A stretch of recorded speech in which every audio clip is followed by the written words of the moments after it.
Muy buenos días, mis queridos hermanos y hermanas de la verdad presente. Bienvenidos a un nuevo estudio de este día jueves con el título Herederos del Reino.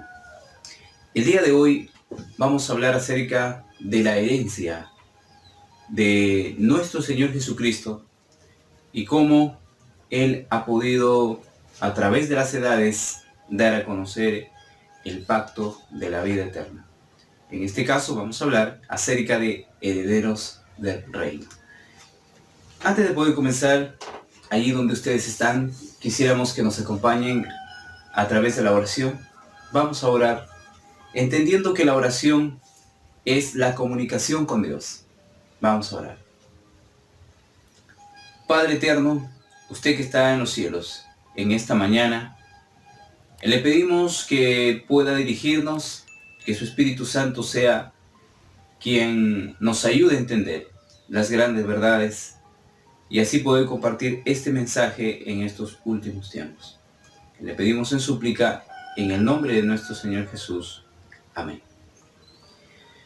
Muy bien, mis queridos hermanos y amigos, vamos a estudiar la lección para el día jueves.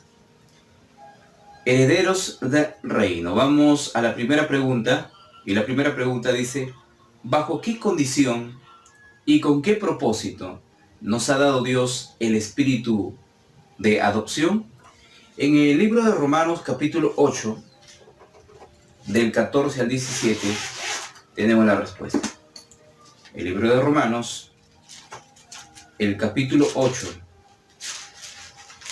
del 14 al 17.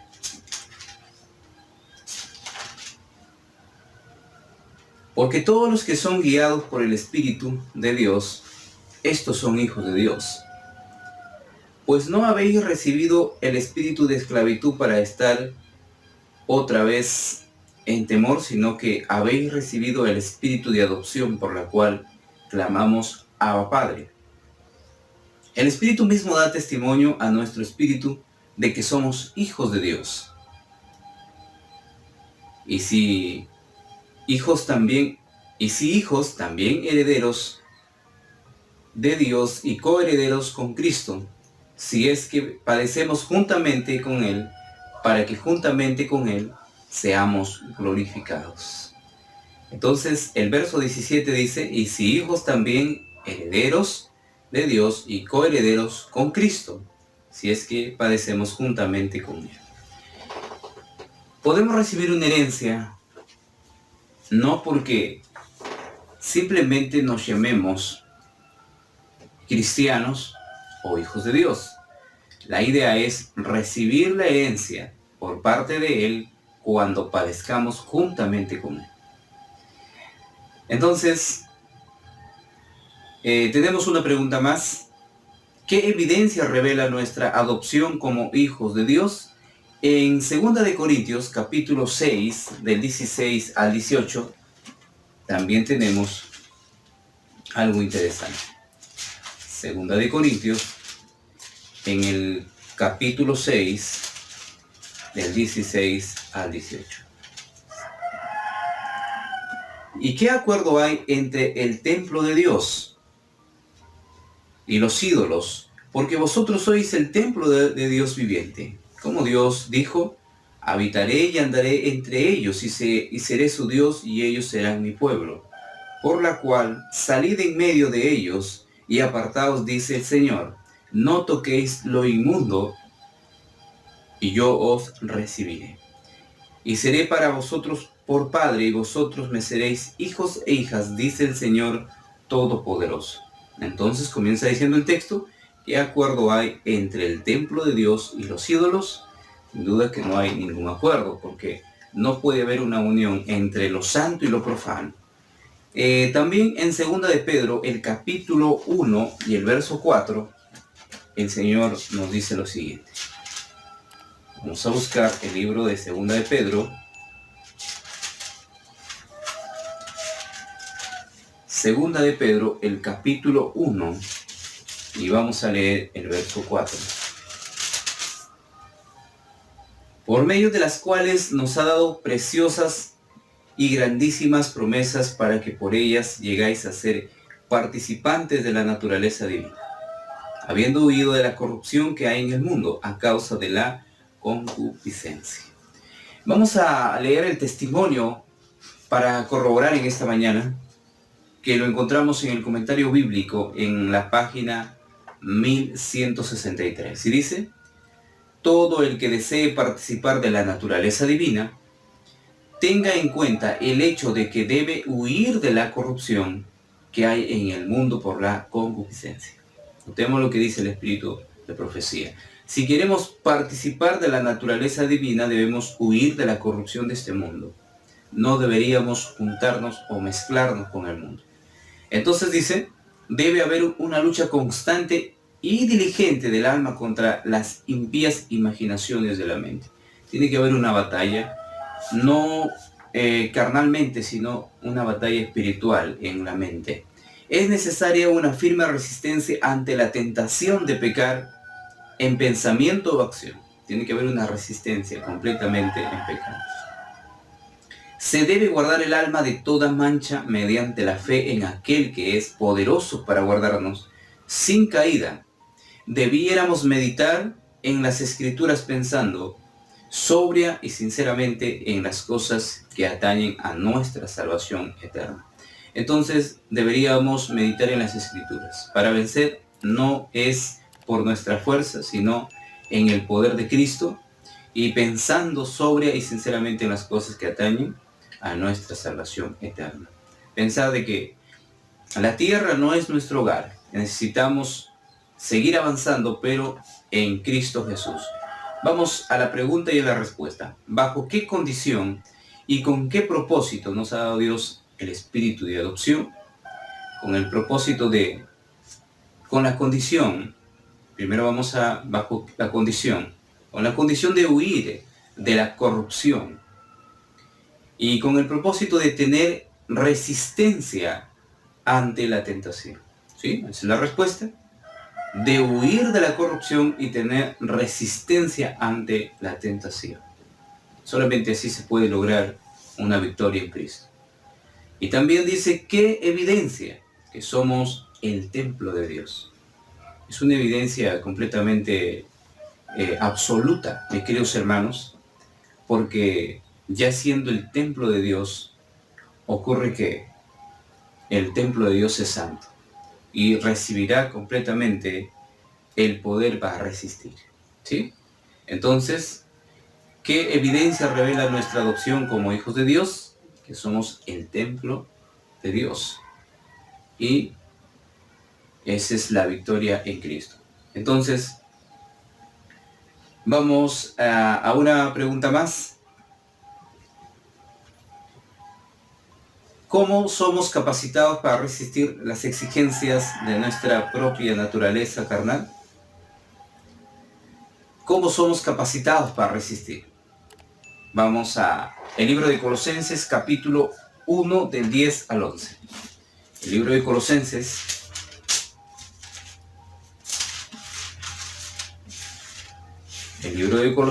el capítulo 1, del 10 al 11. Vamos a leer en esta mañana y vamos a meditarlo, y lo que el Señor quiere decir es importante.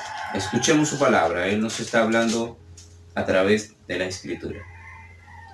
Entonces dice el verso 10 y el verso 11. En gran manera,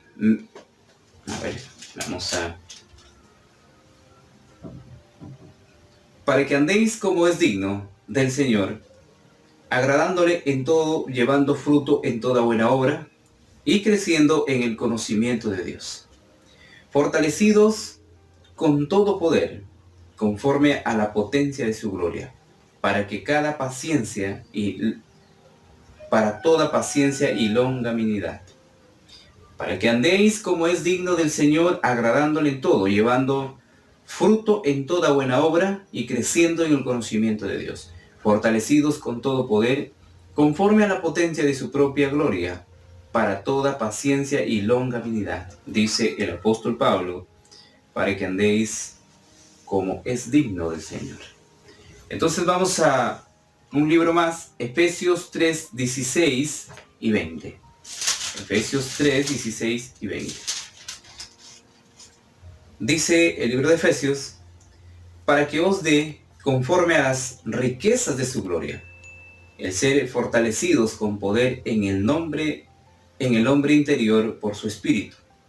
O el verso 20 dice, y aquel que es poderoso para hacer todas las cosas, mucho más abundantemente de lo que pedimos o entendemos, según el poder que actúa en nosotros.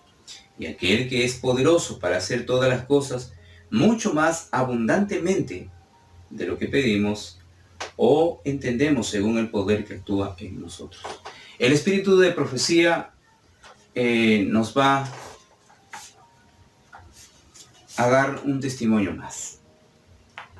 Pero el hombre no puede transformarse a sí mismo por el ejercicio de su voluntad. No posee el poder capaz de obrar este cambio. El hombre es imposible que haga un cambio completamente en él. Toda la cultura, la educación que el mundo puede dar no podrá convertir a una criatura degradada por el pecado en un hijo del cielo. Entendemos lo que dice. Toda la cultura y la educación no puede lograr en un hombre cambiar el carácter.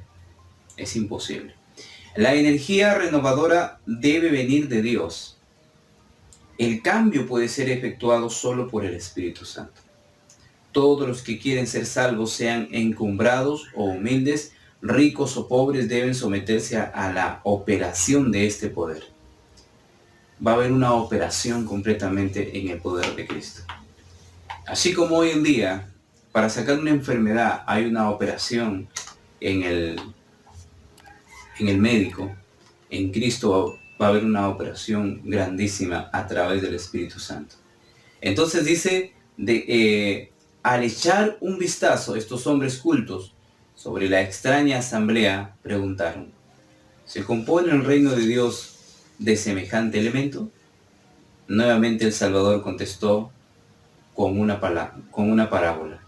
El reino de los cielos es semejante a la levadura que tomó una mujer y escondió en 3 medidas de harina hasta que todo quedó leudado. Entre los judíos, la levadura se usaba a veces como símbolo de pecado.